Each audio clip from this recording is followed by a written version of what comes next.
Au terme de ce premier séminaire gouvernemental de l'année 2019, je me félicite du bon déroulement de vos travaux consacrés à l'adoption du programme d'action prioritaire 2019. Je salue les recommandations du vice-président de la République lors de l'ouverture du séminaire qui ont permis d'orienter les travaux sur le programme d'action prioritaire. J'adresse également mes félicitations et mes encouragements à Monsieur le Premier ministre et aux membres du gouvernement pour la parfaite organisation de ce séminaire et pour votre importante contribution. J'associe à ces félicitations bien évidemment vos collaborateurs ici présents ou dans les différents cabinets ministériels et à la primature. Conformément au plan national de développement 2016-2020, les programmes d'action prioritaire devront être mis en œuvre selon les orientations stratégiques suivantes que d'ailleurs vient de signaler le ministre chargé de la communication. Tout d'abord, le renforcement des institutions pour la paix et la bonne gouvernance. Ensuite, la transformation structurelle de l'économie, l'amélioration des conditions de vie de nos populations, la promotion de la jeunesse et de la femme et l'émergence d'un Ivoirien nouveau. Au-delà de l'adoption du programme d'action prioritaire 2019, ce séminaire a été, j'en suis persuadé, un cadre de réflexion pour capitaliser vos acquis et vous accorder sur les différentes actions à impact direct sur la population.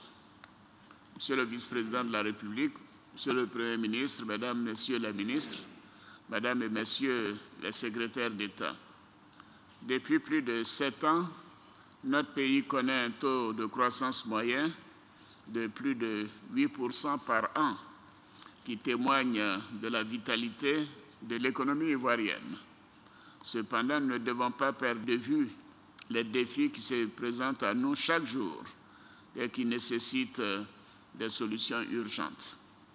Le programme d'action prioritaire 2019 vise donc à consolider les acquis des années antérieures, mais aussi à ouvrir de nouveaux chantiers susceptibles de contribuer à l'amélioration continue des conditions de vie de nos concitoyens.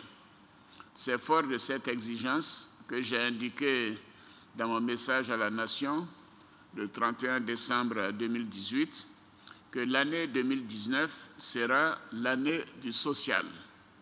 Je me félicite que vos travaux aient intégré cette dimension sociale dans la déclinaison des actions du gouvernement. Cette problématique de renforcer la croissance inclusive dans notre pays est reflétée dans le programme d'action prioritaire à différents niveaux, notamment par l'accélération des mécanismes de programmation, de budgétisation, de contractualisation, d'exécution et d'évaluation des projets à mettre en œuvre. La prise de textes qui permettent de faciliter les conditions de mise en œuvre de l'action sociale et d'en garantir l'effectivité pour nos concitoyens. Une communication efficace de proximité permettant de porter l'action du gouvernement à l'attention des usagers, de remonter leurs attentes en vue de procéder aux ajustements nécessaires. En un mot, la satisfaction de nos compatriotes dans le domaine du social devra être le point de convergence de nos initiatives individuelles et collectives. Par ailleurs, des actions concrètes devront être proposées à tous les citoyens pour les conduire à un changement de mentalité favorable au développement de notre pays et à l'émergence d'un Ivoirien nouveau. Il s'agira de continuer de promouvoir la moralisation de la vie publique, la recherche de l'excellence dans le travail, la lutte contre la corruption, le respect et la protection des biens publics, le respect de l'environnement par des gestes écologiques élémentaires au regard notamment des tragédies survenues l'année dernière dans notre pays avec les inondations. Au plan politique et institutionnel, nous devons veiller à consolider le processus démocratique et la paix dans notre pays.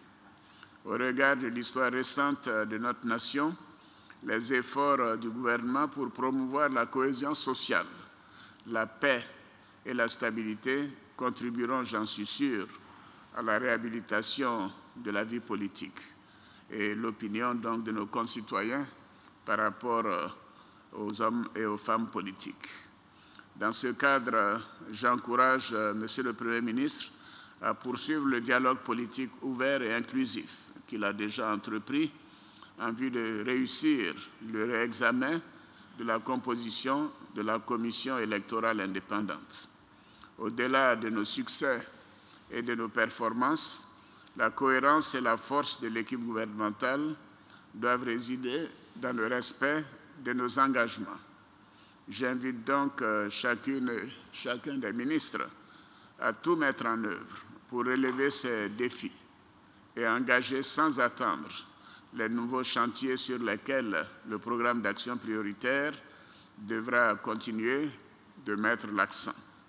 Il s'agira de poursuivre l'exécution de la loi de programmation militaire en vue d'une réforme profonde de nos forces de défense et de sécurité, ce qui a déjà été bien engagé. Il s'agira également de renforcer la capacité de réaction de nos forces face aux menaces de tout genre qui secouent malheureusement encore notre sous-région. À cet égard, je salue le lancement au mois d'octobre dernier du projet de construction de l'Académie internationale de lutte contre le terrorisme qui permettra à des troupes d'élite de s'exercer et de se perfectionner en vue d'être à même de répondre à ces menaces terroristes multiformes. Je voudrais insister sur la nécessité pour nous de réfléchir à la Côte d'Ivoire de demain. Je demande au gouvernement de mettre un accent particulier sur la préparation des études prospectives de notre politique sociale et économique à l'horizon 2030, telle qu'initiée par le Conseil national de politique économique, ainsi que du plan national de développement 2021-2025. À travers cette stratégie, nous devons tracer les grandes orientations et les objectifs de notre politique sociale et économique axés sur les principaux piliers qui sont consolider le chemin de la Côte d'Ivoire vers l'émergence, intégrer davantage notre économie dans la chaîne de valeur mondiale, c'est-à-dire renforcer l'industrialisation par la transformation de nos matières premières, réduire le taux de pauvreté de moitié à l'horizon 2030 et renforcer le rôle de locomotive économique de la Côte d'Ivoire dans l'intégration sous-régionale et continentale.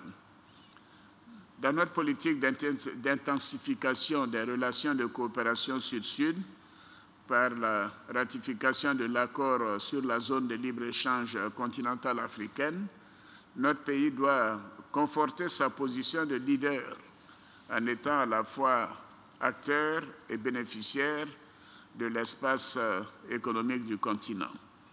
Monsieur le vice-président de la République, Monsieur le Premier ministre, Mesdames et Messieurs les ministres, Mesdames et Messieurs les secrétaires d'État, je suis convaincu que l'important travail accompli par chacune et chacun de vous permettra à nos compatriotes de ressentir davantage les retombées des performances économiques de notre pays. Je réitère mes félicitations à Monsieur le Premier ministre pour la conduite et la coordination efficiente de l'action gouvernementale ainsi que pour votre ardeur au travail. J'encourage tous les membres du gouvernement et vos collaborateurs à maintenir le cap et à poursuivre vos efforts pour atteindre nos objectifs de paix, de stabilité et de prospérité. C'est sur cette note d'espoir que je déclare clos le séminaire gouvernemental consacré à l'action du programme d'action prioritaire pour l'année 2019. Je vous remercie. Merci. Félicitations. Félicitations.